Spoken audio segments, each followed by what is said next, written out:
ଜଗନ୍ନାଥ। ଆସନ୍ତୁ ମୋର ପ୍ରିୟ ଦର୍ଶକ ବନ୍ଧୁ, ଜଗନ୍ନାଥ ରସାମୃତ ପ୍ରେମୀ ଭକ୍ତଜନେ।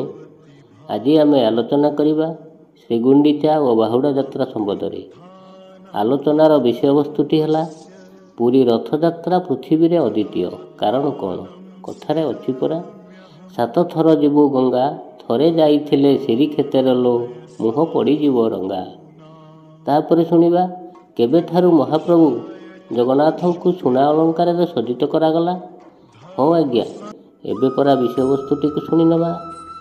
କଦାଚିତ୍ କାଲନ୍ଦିତଟ ବିପିନ ସଙ୍ଗୀତଜ୍ଞ ରବ, ମୁଦାଭିରି ନାରୀବଦନ କମଳାସ୍ୱାଦ ମଧୁପଃ, ରମା ଶମ୍ଭୁ ବ୍ରହ୍ମା ମରପତି ଗଣେଶ ଚର୍ଚ୍ଚିତ ପଦୋଃ, ଜଗନ୍ନାଥ ସ୍ୱାମୀ ନୟନ ପଥଗାମୀ ଭବ ତୁମେ। ଅନନ୍ତ ବ୍ରହ୍ମାଣ୍ଡର ସ୍ୱାମୀ ଅଦୃଶ୍ୟ ପାଦ, ଅଚ୍ୟୁତଚ୍ୟୁତ ଅକର୍ତ୍ତ କର୍ତ୍ତା, ଅଦାର ଦାର ଅକର୍ଣ୍ଣ କର୍ଣ୍ଣ, ଅଚକ୍ଷୁ ଚକ୍ଷୁ ବଳିୟାର ଭୁଜ, ବନମାଳିଆ ନୀଳାଚଳିଆ କାଇଁଚ ମାଳିଆ, ଜଗତର ନାଥ ଜଗନ୍ନାଥ ସେ ସ୍ୱୟଂ ପରମବ୍ରହ୍ମ ଓ ଦାରୁବ୍ରହ୍ମ। କୋଟି ବ୍ରହ୍ମାଣ୍ଡର ଠାକୁର ସେ, ସାରା ସଂସାରର ଚଳନ୍ତି ଠାକୁର ସେ, ସାରା ସମାଜର ଚଳଣି, ଲୋକଚରିତ୍ର ଧର୍ମତତ୍ତ୍ୱର ନିର୍ଯାସ ସେ, ସମଗ୍ର ଉତ୍କଳ ଭୂମିର ଭାରତୀୟ ସାଂସ୍କୃତିକ ପରମ୍ପରାର ସେ ହେଲେ ପ୍ରାଣକେନ୍ଦ୍ର। ଏ ଜଗତର ନାଥ ଜଗନ୍ନାଥ। ଆପଣଙ୍କର ସମସ୍ତ ଯାତ୍ରା ଭିତରେ ଶ୍ରୀଗୁଣ୍ଡିଚା ଓ ବାହୁଡ଼ା ଯାତ୍ରା ପୃଥିବୀ ପ୍ରସିଦ୍ଧ। ଏହା କେବଳ ଶ୍ରୀକ୍ଷେତ୍ର ନୁହେଁ, ଭାରତ ତଥା ଭାରତ ବାହାରେ ମଧ୍ୟ ମହା ଆଡ଼ମ୍ବରରେ ପାଳନ କରାଯାଉଛି। ଆପଣଙ୍କ ଯାତ୍ରାକୁ ନବଦିନ ଯାତ୍ରା, ଶ୍ରୀଗୁଣ୍ଡିଚା ଯାତ୍ରା, ଘୋଷଯାତ୍ରା, ପତିତପାବନ ଯାତ୍ରା, ମହାଦେବୀ ଉତ୍ସବ ଓ ବେଶଯାତ୍ରା ନାମରେ ନାମିତ କରାଯାଇଛି।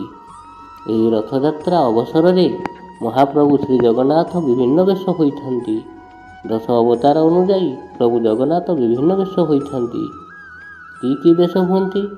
ପୁଷ୍ପ ଲାଗି ବେଳେ ମୀନ ଅବତାର, ତୁଳା ଲାଗି ବେଳେ କୁର୍ମ ଅବତାର, କାନୁଆସି ଲାଗିଲେ ଯଜ୍ଞବରାହ ଅବତାର, ବାହୁଟି ଲାଗିଲେ ନୃସିଂହ ଅବତାର, ରଥାରୂଢ଼ରେ ବାମନ ଅବତାର, ଆଡ଼ପ ଡୋରିରେ ପରଶୁରାମ ଅବତାର, ଆଡ଼ପ ମଣ୍ଡପରେ ରଘୁନାଥ ଅବତାର, ଆଡ଼ପ ବେଶରେ ବ୍ରଜରାଜ ନନ୍ଦନ ଏବଂ ଅନନ୍ତ ବେଦୀରେ ବୌଦ୍ଧ ରୂପରେ ଭକ୍ତମାନଙ୍କୁ ଦର୍ଶନ ଦେଇଥାନ୍ତି। ରଥଯାତ୍ରା ଅବସରରେ ବଡ଼ ଏକାଦଶୀ ଦିନ ମହାପ୍ରଭୁ ସୁନାବେଶ ହୋଇଥାନ୍ତି। ତାହେଲେ ମହାପ୍ରଭୁ କେବେଠାରୁ ସୁନାବେଶରେ ସଜ୍ଜିତ ହେଲେ? 1460 ଖ୍ରୀଷ୍ଟାବ୍ଦରେ ରାଜା କପିଳେନ୍ଦ୍ର ଦେବ ଦାକ୍ଷିଣାତ୍ୟ ଜୟ କରି ବିଭିନ୍ନ ରତ୍ନ ଅଳଙ୍କାର 16ଟି ହାତୀ ପିଠିରେ ଲଦି ପୁରୀକୁ ଆଣିଥିଲେ। ରାଜା ଶ୍ରୀମନ୍ଦିରରେ ପହଞ୍ଚି ବଡ଼ ଚଢ଼ାଉକରଣ ଓ ରାଜଗୁରୁଙ୍କୁ ପରାମର୍ଶ ନେଇଥିଲେ। ଚଢ଼ାଉକରଣ ହାତ ଯୋଡ଼ି କହିଲେ, ରତ୍ନ ସିଂହାସନ ଉପରେ ପ୍ରଭୁ ଯେଉଁ ବେଶ ହୋଇଛନ୍ତି ତାକୁ ସବୁ ବର୍ଗର ଲୋକମାନେ ଦର୍ଶନ କରିପାରୁନାହାନ୍ତି। ଯଦି ରଥଯାତ୍ରା ସମୟରେ ମହାପ୍ରଭୁଙ୍କୁ ସୁନାବେଶ କରାଯାନ୍ତା, ତେବେ ଏ ପ୍ରକାର ଚମତ୍କାର ବେଶ ଦେଖି ସମସ୍ତେ ନିଜକୁ ଧନ୍ୟ ହେଲି ବୋଲି କୁହନ୍ତେ।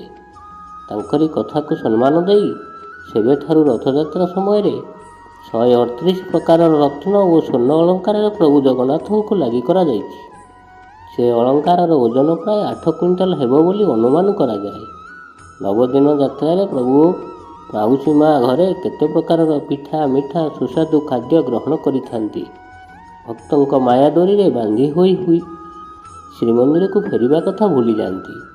କାଳେ ଭୁଲି ଯାଇଥିବେ, ତେଣୁକରି ବିଭିନ୍ନ କବି ବିଭିନ୍ନ ମତରେ ଅଭିମାନ ଭରା କଣ୍ଠରେ ପ୍ରଭୁଙ୍କୁ ମନେ ପକାଇ ଗାଇ ଦେଉଥାନ୍ତି। କଳାସିଂହ କାହିଁକି ଅଇଲୁରେ ଶ୍ରୀନୀଳକନ୍ଦର ଛାଡ଼ି, ଭାଇ ଭଗ୍ନୀ ସଙ୍ଗେ ଘେନି କରି ରଙ୍ଗେ ରହିଛୁ ଗୁଣ୍ଡିଚା ବାଡ଼ି। ଏ କଳାସିଂହ, ଅର ଗଳି ଗଳି ଯିବାକୁ ତେଣିକି ବ୍ରାହ୍ମଣକୁ ଆଜ୍ଞା ନାହିଁ, ଏବେ ନାନା ଜାତି ଯୁବତୀ ଆସିନ ଲଦୁଛନ୍ତି ଖଡ଼ୁ ବାହି। କଳାସିଂହ ପତିତ ପାବନ ବାନା ଉଡ଼ାଉଛନ୍ତି ପ୍ରଭୁ ଭାବଗ୍ରାହୀ। ହେ ପ୍ରଭୁ ଦାରୁ ବ୍ରହ୍ମ, ଆପଣଙ୍କୁ ଦେଖିବା ପାଇଁ ଅଚଣ୍ଡାଳ ବ୍ରାହ୍ମଣ ଖ୍ରୀଷ୍ଟ ମୁସଲମାନ ସମସ୍ତ ଧର୍ମମନ୍ତ ପନ୍ଥର ଭକ୍ତ ଦର୍ଶନ କରିବେ ଏହି ଗୁଣ୍ଡିଚା ମନ୍ଦିରରେ। ମହାଲକ୍ଷ୍ମୀ ଦେବୀଙ୍କୁ ଏକାକିନୀ କରି ପ୍ରଭୁ ନବଦିନ ପାଇଁ ଯାତ୍ରାରେ ଆସିଛନ୍ତି। ଓଡ଼ିଆଣୀ ସଂସ୍କୃତି ପରମ୍ପରା ସହିତ ସୁନ୍ଦର ପାରିବାରିକ ଶୃଙ୍ଖଳାର ରୁଧିମନ୍ତ ପ୍ରତୀକ ହେଉଛନ୍ତି ପ୍ରଭୁ ଜଗନ୍ନାଥ। ସେଥିପାଇଁ ଆବେଗ ଭରା କଣ୍ଠରେ ଭକ୍ତ ଗାଇ ଦିଅନ୍ତି, ଘର ଘରଣିକି 9 ଦିନକୁ ପରା କରି ଆସିଅଛୁ କଣ୍ଟ, ସେ କଥା ପାଶରି ମୋଲା ଉଚୁ ଗାଳି ତୁ ବଡ଼ ବିଷମ ଖଣ୍ଟ। ବଡ଼ ଲୋକ ପୁଅ ବୋଲି ସିନା ତତେ କେହି ନ ବୋଲନ୍ତି କିଛି, ଭଉଣୀ କି ଘେନି ଦାଣ୍ଡେ ବୁଲିବାର କାହା ଘରେ ଲେଖା ଅଛି। ଅତି ସୁନ୍ଦର କଥା, ଭକ୍ତ ଭଗବାନଙ୍କର ଭାବ। ତାପରେ ପ୍ରଭୁ ବାହୁଡ଼ା ବିଜୟ ଆରମ୍ଭ କରନ୍ତି ଶ୍ରୀମନ୍ଦିର ଅଭିମୁଖେ। ରଥଯାତ୍ରା ଦିନଠାରୁ ତିନି ଠାକୁରମାନେ ରଥରୁ ଶ୍ରୀମନ୍ଦିରକୁ ଓହ୍ଲାଇବା ଯାଏ ତିନି ରଥରେ ଧୂପ ପୂଜା ହୁଏ। ବାହୁଡ଼ା ରଥ ଟଣା ଆରମ୍ଭ ହୁଏ। ବଳଭଦ୍ରଙ୍କ ରଥ ଟଣାରୁ ବଡ଼ ଭାଇ ବଳଭଦ୍ରଙ୍କ ରଥ ବଡ଼ଶଙ୍ଖ ଯାଏ ଆସିବା ପରେ ଭଉଣୀ ସୁଭଦ୍ରାଙ୍କ ରଥ ଟଣା ଆରମ୍ଭ ହୁଏ। ଶେଷରେ କାଳିଆ ଠାକୁର ଗହଳି ଲଗାଇ ଚାଲେ ମତହସ୍ଥିର ଭାବ ନେଇ। ଜଗନ୍ନାଥଙ୍କ ରଥ ସାମାନ୍ୟ ଟଣା ମାଉସୀ ମା ମନ୍ଦିର ନିକଟରେ କିଛି ସମୟ ରହେ। ମାଉସୀ ମା ମନ୍ଦିରରୁ ଛେନାପୋଡ଼ ପିଠା ଜଗା କାଳିଆକୁ ଦିଆଯାଏ। ଶେଷରେ କାଳିଆ ଠାକୁର ପୋଡ଼ପିଠା ଖାଇ ଫେରି ଆସନ୍ତି ଶ୍ରୀମନ୍ଦିରକୁ। ରାଜାଙ୍କ ନହର ସାମ୍ନାରେ ପୁଣି ଜଗନ୍ନାଥଙ୍କ ରଥ ଅଟକି ରହେ। ଶ୍ରୀମନ୍ଦିରରୁ ମହାଲକ୍ଷ୍ମୀ ସୁବେଶ ହୋଇ ପାଲିଙ୍କିରେ ଆସନ୍ତି। ସ୍ନାନବେଦୀ ନିକଟବର୍ତ୍ତୀ ଚାହାଣୀ ମଣ୍ଡପରୁ ଟିକେ ଆଡ଼ ଆଖିରେ ମା ଠାକୁରାଣୀ ଦେଖି ନିଅନ୍ତି ମହାପ୍ରଭୁ କାଳିଆ ସାଆନ୍ତକୁ। ସେତେବେଳେ ମାଙ୍କର ହୃଦୟ ଅଭିମାନ ଓ କ୍ରୋଧରେ ଭରିଯାଏ। ତାପରେ ରାଗରୁଷ ଭୁଲି ରଥ ପରିକ୍ରମଣ କରନ୍ତି। ନନ୍ଦିଘୋଷରୁ ଆଜ୍ଞାମାଳ ଆସେ ଲକ୍ଷ୍ମୀଙ୍କ ପାଲିଙ୍କିକୁ। ଏହି ପ୍ରକାର ଲକ୍ଷ୍ମୀ ନୃସିଂହ ଭେଟ ଅତ୍ୟନ୍ତ ହୃଦୟସ୍ପର୍ଶୀ। ଭକ୍ତର ଭାବମୟ ହୃଦୟକୁ ତନ୍ମୟ କରିଥାଏ ସେ ଦୃଶ୍ୟ। ବାହୁଡ଼ା ଶେଷ ଦିନ ଠାକୁରମାନେ ରଥରେ ରହନ୍ତି। ମଧ୍ୟାହ୍ନ ଧୂପଠାରୁ ଶୁଖିଲା ଭୋଗ ଆରମ୍ଭ ହୁଏ। ତା ପରଦିନ ଏକାଦଶୀ ନୀତି ଅଧରପଣା ଓ ସୁନାବେଶ ହୁଅନ୍ତି। ଦ୍ୱାଦଶୀ ଦିନ ଠାକୁରମାନେ ରଥରୁ ସିଂହାସନକୁ ବିଜେ କରନ୍ତି। ପ୍ରଥମେ ବଳଭଦ୍ର ସୁଭଦ୍ରା ସିଂହାସନକୁ ଯାଆନ୍ତି। ଠିକ୍ କାଳିଆର ପହଣ୍ଡି ହେବା ମାତ୍ରେ ଦେବଦାସୀ ଯାଇ ଦ୍ୱାର ବନ୍ଦ କରିଦିଅନ୍ତି। ଦେବଦାସୀଟି କହେ, ପ୍ରଭୁ ଆପଣଙ୍କୁ ମନ୍ଦିର ଯିବା ପାଇଁ ମାଆଙ୍କର ଆଜ୍ଞା ନାହିଁ। ପ୍ରଭୁ କହନ୍ତି, ମୋତେ ଆଜ୍ଞା ନାହିଁ। ଲକ୍ଷ୍ମୀଙ୍କ ତରଫରୁ ଦେବଦାସୀ ଓ ଜଗନ୍ନାଥଙ୍କ ତରଫରୁ ଦଇତାପତିମାନେ ବଚନିକା ଆରମ୍ଭ କରନ୍ତି। ଆପଣ ଏ ମନ୍ଦିର ଛାଡ଼ି ନ ଯିବାକୁ ପ୍ରତିଜ୍ଞା କଲେ ଦ୍ୱାର ଖୋଲିବ, ନହେଲେ ଖୋଲିବ ନାହିଁ। ଜଗନ୍ନାଥ ଉତ୍ତର ଦିଅନ୍ତି, ହେ ଲକ୍ଷ୍ମୀ ସାଆନ୍ତାଣୀ, ତୁମେ ଯେପରି ଶ୍ରୀୟା ଚଣ୍ଡାଳନୀ ସମେତ ଆଚଣ୍ଡାଳ ବ୍ରାହ୍ମଣ ଘରକୁ ଯାଇଛ, ମୁଁ ମଧ୍ୟ ସେହିପରି ସମସ୍ତ ଭକ୍ତଙ୍କ ସହିତ ଲୀଳା କରିବା ପାଇଁ ଯାଇଥିଲି। ମୁଁ ଦେଉଳ, ମୁଁ ହେଉଛି ଲୀଳା ବିଧୃତ କଳେବର। ମୁଁ ପତିତ ପାବନ ବ୍ରତ ଧାରଣ କରିଛି। ଦ୍ୱାର ଖୋଲ। ଯଦି ଦ୍ୱାର ନ ଖୋଲିବ ମୁଁ ପୁଣି ଗୁଣ୍ଡିଚା ମନ୍ଦିରକୁ ଫେରିଯିବି। ତାପରେ ଦ୍ୱାର ଖୋଲା ହୁଏ। ପ୍ରଭୁ ଶ୍ରୀଜଗନ୍ନାଥ ଭଣ୍ଡାର ଘର ପର୍ଯ୍ୟନ୍ତ ଯାଇ ଉତ୍ତରମୁଖ ହୁଅନ୍ତି। ଲକ୍ଷ୍ମୀ ଦକ୍ଷିଣମୁଖ ହୋଇ ଅଭିମାନ କରିଦିଅନ୍ତି। ମାନଭଙ୍ଗ ହୁଏ। ରୁକ୍ମିଣୀ ବିବାହ ଠାରୁ ପଡ଼ିଥିବା ଗଇଁଠାଳର ଗଣ୍ଠି ଫିଟିଯାଏ। ତାହାପରେ ଉଭୟଙ୍କୁ ବନ୍ଦାପନା କରି ରସଗୋଲା ଭୋଗ ହୁଏ। ତାପରେ ଠାକୁର ଉଭୟ ମନ୍ଦିରକୁ ଫେରିଯାଆନ୍ତି। ହଁ ଆଜ୍ଞା, ଏହା ହେଉଛି ଓଡ଼ିଆ ଜାତି। ଓଡ଼ିଆ ଜାତୀୟ ଜୀବନ ସହିତ ଶ୍ରୀଜଗନ୍ନାଥ ସଂସ୍କୃତି ଓତପ୍ରୋତ ଭାବେ ଜଡ଼ିତ। ଶ୍ରୀଗୁଣ୍ଡିଚା ଓ ବାହୁଡ଼ା ଯାତ୍ରା ଓଡ଼ିଆର ପ୍ରାଣକୁ ରୁଧିମନ୍ତ କରେ। ଜାତି, ଧର୍ମ, ବର୍ଣ୍ଣ ନିର୍ବିଶେଷରେ ସମସ୍ତଙ୍କୁ ଆତ୍ମୀୟ ଭାବେ ସମନ୍ୱୟ ଆଣିବାରେ ଏ ଅପୂର୍ବ ପରମ୍ପରା। ଏହା ହିଁ ସଂସ୍କୃତିର ବୈଶିଷ୍ଟ୍ୟ, ପ୍ରକୃତ ମୂଲ୍ୟ। ସେଥିପାଇଁ ବ୍ରହ୍ମଗୀତାରେ ଲେଖିଛନ୍ତି ପରା, ଦେଖ ଏ ନିତ୍ୟ ନୀଳାଞ୍ଚଳ ସକଳ ତୀର୍ଥଙ୍କର ଆଳ, ଗୋପ ମଥୁରା ବୃନ୍ଦାବନ ଦ୍ୱାରିକା ଆଦି ଯେତେ ସ୍ଥାନ, ସକଳ ଏହି ସ୍ଥାନେ ପାଇ ଆବର କାଶୀ ମଧ୍ୟ ହୋଇ। ସକଳ ତୀର୍ଥ ମଧ୍ୟରେ ସାର ଏହି ନୀଳାଞ୍ଚଳ ତୀର୍ଥ। ଏ କ୍ଷେତ୍ରର ଭାବ ବିଭିନ୍ନ ଭାବନାର ମୁକ୍ତ, ସର୍ବତନ୍ତ୍ର, ସ୍ୱତନ୍ତ୍ର, ମହାନ, ଅତି ବିଚିତ୍ର। ଏକାତ୍ମ ସମନ୍ୱୟର ଭାବରେ ଏ କ୍ଷେତ୍ର ଅଦ୍ଭୁତ। ଜାତୀୟ ଏକତା ସଂହତିରେ ଶ୍ରେଷ୍ଠ ବ୍ରାତା ବହନ କରେ ଏହି ଜଗନ୍ନାଥ ସଂସ୍କୃତି।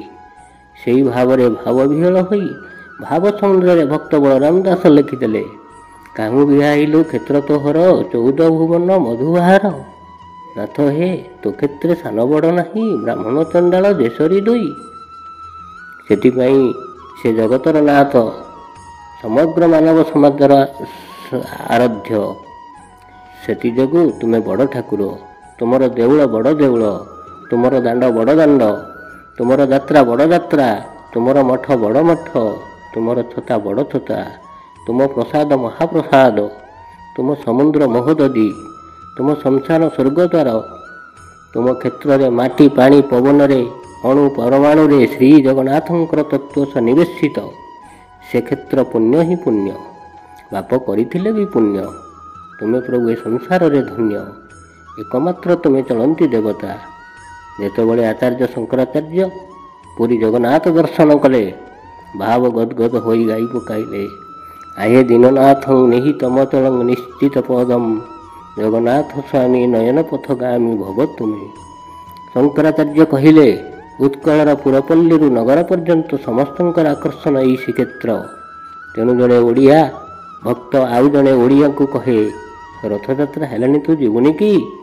ସେ ଉତ୍ତର ଦିଏ, 9 ଦିନରୁ ପରା 2 ଦିନ ଯାଇଛି, କାଲି ପରା ଯିବି।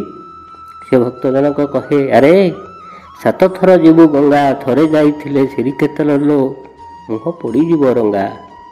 ସେଇ ଜଗତର ନାଥ ଜଗନ୍ନାଥଙ୍କ ପଦାରବିନ୍ଦରେ କୋଟି କୋଟି ପ୍ରଣାମ। ହଁ ଆଜ୍ଞା, ଏଇଠାରୁ ଆମ ଆଲୋଚନାକୁ ଶେଷ କରିବା। ପୂର୍ବରୁ ଭିଡ଼ିଓଟିକୁ ନିଶ୍ଚୟ ସବସ୍କ୍ରାଇବ୍ କରିଦିଅନ୍ତୁ, ଲାଇକ୍ କରି ସେୟାର କରିଦିଅନ୍ତୁ, କମେଣ୍ଟ ବକ୍ସରେ ଜୟ ଜଗନ୍ନାଥ ଲେଖିବାକୁ ଭୁଲନ୍ତୁ ନାହିଁ। ବିଦାୟ ଦିଅନ୍ତୁ, ନମସ୍କାର, ଜୟ ଜଗନ୍ନାଥ।